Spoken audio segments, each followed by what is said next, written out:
Assalamualaikum warahmatullahi wabarakatuh. Kami dari kelompok 4 ingin mempresentasikan tentang alur manajemen proses. Langsung saja kita ke materinya. Sebelum kita memahami bagaimana sistem operasi mengelola proses, kita perlu tahu dulu apa itu proses dalam konteks sistem operasi. Proses adalah program yang sedang dieksekusi. Jadi, kalau program itu masih berupa file di penyimpanan, dia hanya sebatas kumpulan instruksi. Tapi saat program itu dijalankan, barulah dia disebut sebagai proses. Kita punya file aplikasi pemutar musik. Saat kita klik dan membukanya, aplikasi itu menjadi proses karena sedang aktif berjalan di komputer. Mengapa sistem operasi perlu mengelola proses? Karena dalam satu waktu bisa ada lebih dari satu proses berjalan. Seperti saat kita memakai laptop, pasti kita pernah sering membuka lebih dari satu aplikasi atau software. Begini deh, bayangkan sebuah program itu seperti resep makanan. Kalau cuma dibaca, itu belum jadi proses.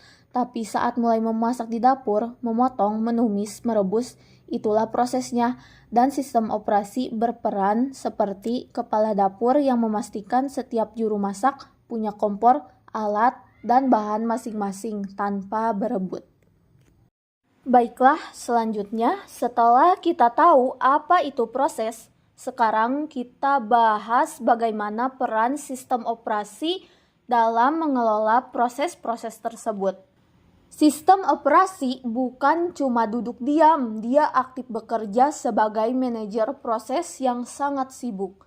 Karena dia harus mengatur semua proses yang berjalan dalam sistem komputer. Ada 5 peran utama sistem operasi dalam manajemen proses yang sudah saya tuliskan di PPT-nya seperti yang bisa dilihat ya. Yang pertama ada membuat dan menghapus proses. Saat kita membuka aplikasi, sistem operasi menciptakan proses baru. Ia akan mengalokasikan semua sumber daya yang dibutuhkan proses tersebut, seperti memori dan waktu CPU. Dan ketika aplikasi ditutup, sistem operasi akan menghapus proses tersebut dan mengambil kembali semua sumber daya untuk bisa digunakan oleh proses lainnya. Contohnya saat kita membuka Google Chrome, itu proses baru. Saat ditutup, prosesnya dihentikan. Yang kedua, menunda atau melanjutkan proses. Sistem operasi harus menentukan proses mana yang dijalankan terlebih dahulu. Ini dilakukan dengan penjadwalan proses, biasanya berdasarkan prioritas, waktu masuk ke antrean atau algoritma tertentu. Jika ada 2 atau lebih proses yang menunggu, sistem operasi bisa menunda satu proses dan melanjutkan proses lain yang lebih penting. Yang ketiga, menyediakan mekanisme sinkronisasi proses. Kadang 2 proses atau lebih harus berjalan bersamaan dan berkoordinasi. Sistem operasi menyediakan sinkronisasi agar proses tidak berkonflik saat mengakses data yang sama. Ini penting untuk menjaga konsistensi data. Contohnya seperti 2 aplikasi yang mengakses file Excel yang sama harus disinkronkan agar datanya tidak rusak. Yang keempat, menyediakan mekanisme komunikasi antar proses. Bisa disebut Inter-Process Communication atau IPC. Proses-proses di dalam komputer kadang harus saling berkomunikasi, entah untuk bertukar data, berbagi file, atau bekerja sama dalam tugas tertentu. Sistem operasi menyediakan jalur komunikasi agar proses-proses ini bisa berinteraksi dengan aman dan efisien. Contohnya, aplikasi Microsoft Word berkomunikasi dengan printer driver untuk mencetak dokumen. Yang kelima, yang terakhir, menangani deadlock. Deadlock terjadi kalau beberapa proses saling menunggu sumber daya yang sedang dipakai oleh proses lain, sehingga tidak ada proses yang bisa jalan. Sistem operasi harus bisa mencegah, mendeteksi, dan menangani deadlock agar sistem tidak macet total.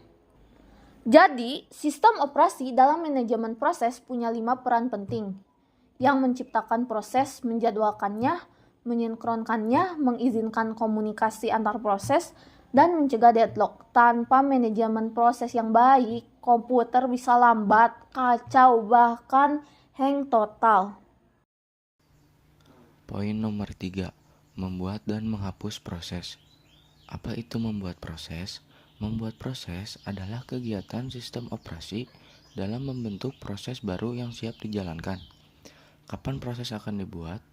Proses akan dibuat saat pengguna membuka aplikasi, saat sistem membutuhkan proses latar belakang, dan ketika suatu proses membuat proses anak atau bisa disebut child process. Apa yang dilakukan sistem operasi? Sistem operasi akan mengalokasikan memori untuk proses tersebut, menentukan identitas proses, menyediakan waktu CPU agar proses bisa berjalan, memberi akses ke file, input-output, atau perangkat lain jika dibutuhkan, dan menempatkan proses dalam antrian siap. Selanjutnya, apa itu menghapus proses? Menghapus proses adalah proses menghentikan dan menghapus jejak proses dari sistem setelah tugasnya selesai. Kapan proses akan dihapus? Proses akan dihapus saat proses selesai menjalankan tugasnya, saat terjadi kesalahan, jika pengguna memaksa menutup proses, dan jika proses lain memerintahkan menghentikan. Apa yang dilakukan sistem operasi saat menghapus proses? Sistem operasi akan menghentikan eksekusi proses, melepaskan semua sumber daya, menghapus informasi proses dari tabel proses, dan memungkinkan sistem menjalankan proses lain. Secara singkatnya, membuat proses adalah memulai program, dan menghapus proses adalah mengakhiri program.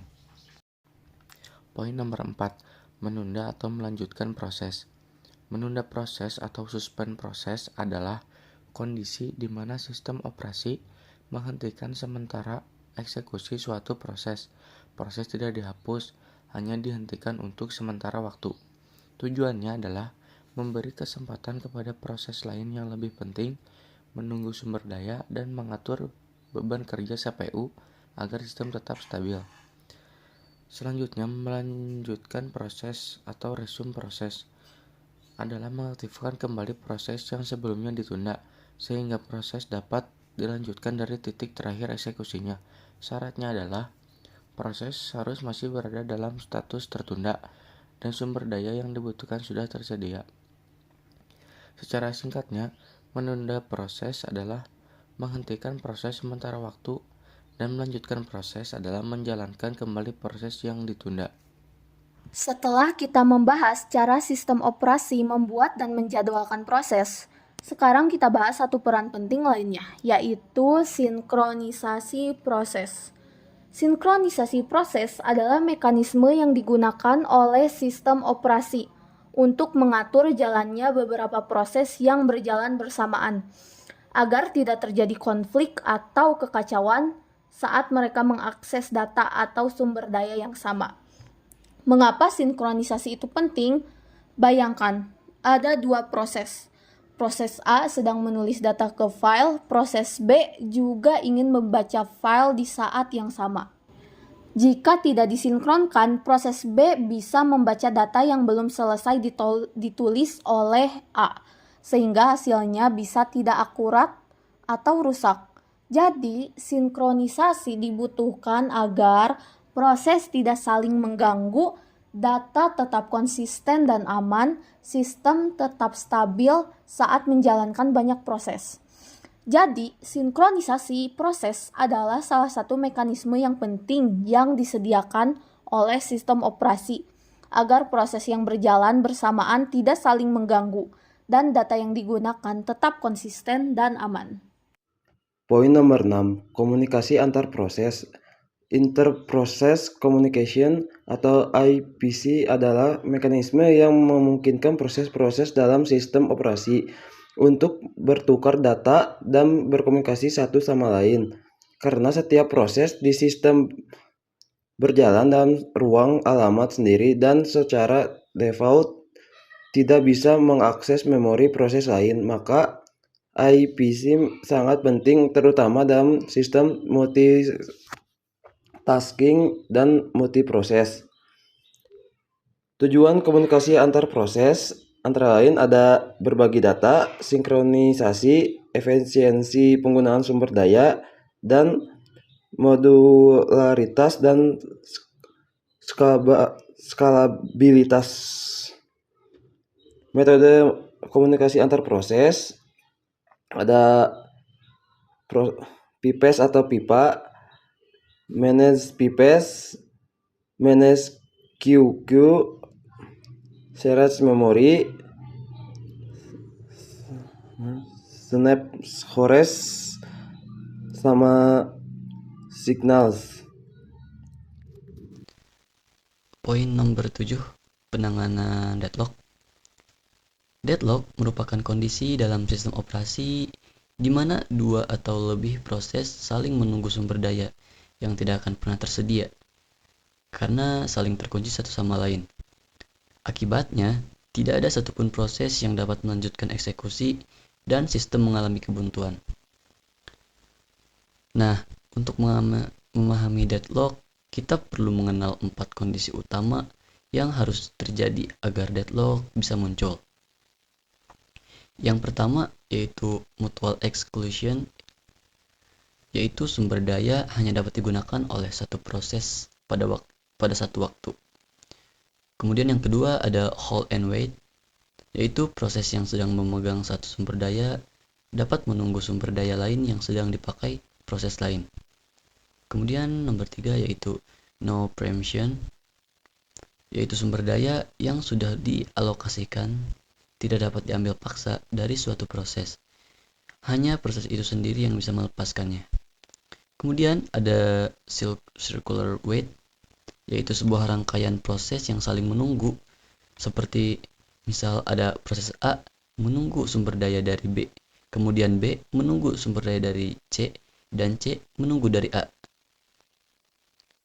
Dan tentunya juga sistem operasi memiliki beberapa pendekatan utama untuk menangani kondisi ini. Yang pertama ada pencegahan deadlock ini, yaitu deadlock prevention. Strategi ini dilakukan dengan mencegah salah satu dari keempat kondisi penyebab deadlock. Misal kayak tidak diizinkan proses untuk menunggu sambil memegang resource untuk menghilangkan hold and wait. Kemudian ada penghindaran deadlock atau deadlock avoidance, yaitu penghindaran yang dilakukan dengan cara sistem secara aktif menganalisis kemungkinan terjadinya deadlock sebelum memberikan resource. Misalnya pada algoritma Bankir yang menghitung apakah alokasi sumber daya yang diminta aman untuk dilakukan. Tentu strategi ini lebih fleksibel dibanding pencegahan atau prevention, tapi memiliki beban komputasi yang tinggi. Kemudian berikutnya ada detection and recovery atau deteksi dan pemulihan. Pendekatan dari sistem ini membiarkan deadlock terjadi atau terbiarkan terjadi gitu. Namun, sistem rutin melakukan pengecekan untuk mendeteksi apakah ada proses yang saling terkunci. Jika terdeteksi deadlock, maka sistem akan melakukan sebuah pemulihan, misal dengan menghentikan salah satu prosesnya atau terminasi, dan atau mengambil paksa sumber daya atau preemption. Strategi ini cocok untuk sistem di mana deadlock jarang terjadi atau dampaknya masih dapat ditoleransi. Kemudian ada ignore atau do nothing atau mengabaikan deadlock. Beberapa sistem operasi memilih untuk tidak menangani deadlock sama sekali dengan asumsi bahwa kejadian ini sangat amat jarang dan biaya untuk menghindarinya tentunya lebih besar daripada dampaknya. Contohnya ada pada sistem operasi Windows dan Linux di versi tertentu yang menggunakan pendekatan ini. Penanganan deadlock adalah topik yang sangat penting dalam desain sistem operasi karena berkaitan langsung dengan stabilitas dan keandalan sistem. Pemilihan strategi tergantung pada kebutuhan sistem dan toleransi terhadap resikonya. Poin nomor 8, model proses. Model proses menggambarkan bagaimana proses dikelola, disusun, dan dijalankan oleh sistem operasi. Ini juga menjadi pondasi utama dalam manajemen proses secara keseluruhan. Secara umum, proses adalah entitas aktif yang memerlukan sumber daya untuk bisa berjalan seperti waktu CPU, memori, file, dan perangkat I/O.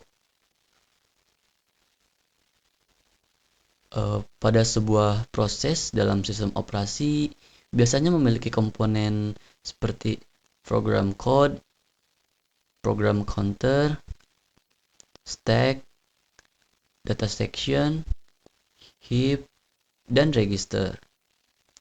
Semua informasi ini dikemas dalam struktur data khusus yang disebut Process Control Block atau PCB, yang dimana itu mencakup ID proses, PID, status proses, seperti misal baru, siap, berjalan, menunggu, ataupun selesai.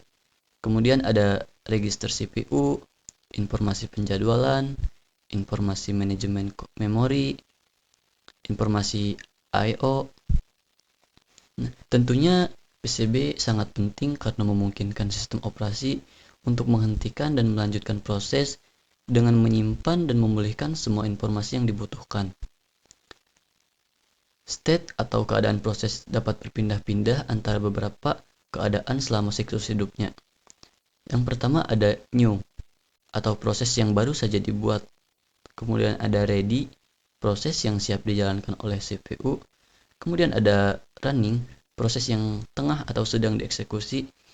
Kemudian ada waiting, proses menunggu event atau sumber daya tertentu. Kemudian ada terminated, yaitu proses telah selesai dieksekusi. Perindahan antara state ini ditentukan oleh scheduler atau penjadwalan yang mengatur prioritas dan giliran eksekusi proses.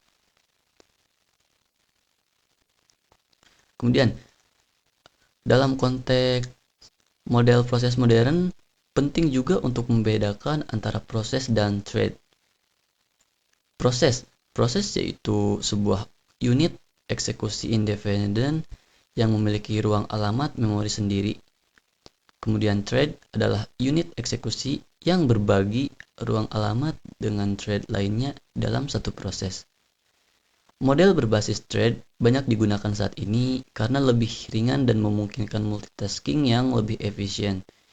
Dengan memahami model proses secara menyeluruh, kita tentunya bisa melihat bagaimana sistem operasi menyusun dan mengelola ribuan proses yang berjalan secara bersamaan, baik di komputer pribadi maupun server skala besar.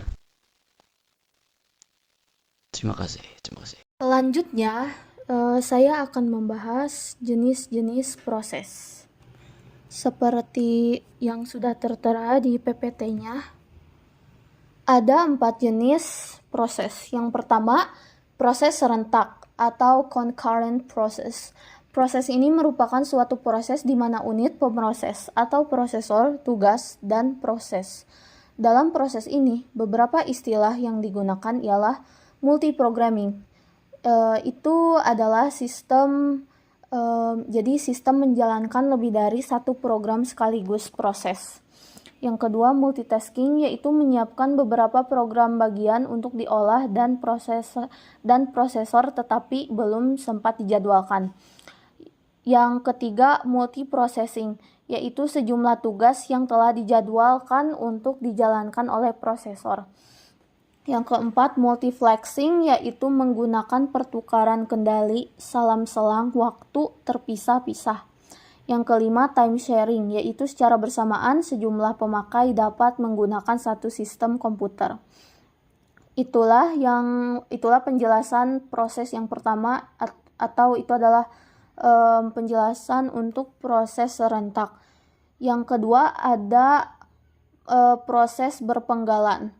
Proses berpenggalan yaitu suatu proses secara serentak di mana terdapat beberapa potongan atau penggalan dari satu proses yang berselingan dengan potongan dari proses lain.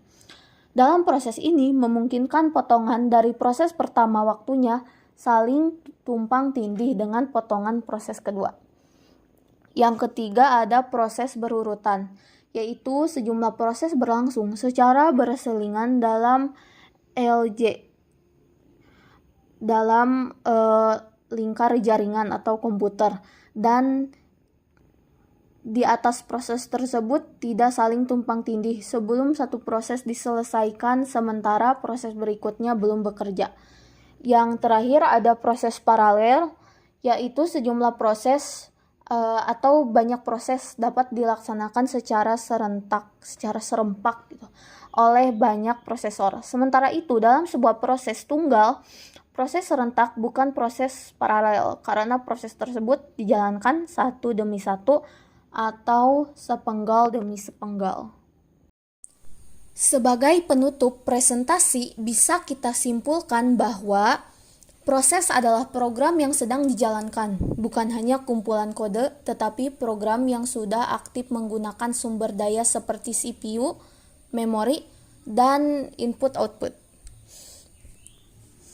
Yang kedua, sistem operasi berperan penting sebagai pengatur dan pengelola proses-proses ini, agar komputer bisa berjalan dengan lancar, efisien, dan stabil.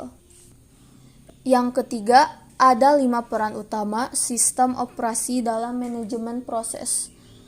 Yang pertama, membuat dan menghapus proses. Yang kedua, menunda dan melanjutkan proses sesuai prioritas. Yang ketiga, menyediakan sinkronisasi untuk mencegah konflik data. Yang keempat, mengatur komunikasi antar proses. Yang kelima, menangani dan mencegah terjadinya deadlock. Kesimpulan yang keempat, model proses seperti multiprogramming dan pseudo-parallelism memungkinkan sistem menjalankan banyak proses seolah-olah berjalan bersamaan. Kesimpulan yang kelima, jenis-jenis proses seperti proses serentak, berpenggalan, beruntun, dan paralel menunjukkan fleksibilitas sistem operasi dalam menghadapi berbagai skenario pemrosesan.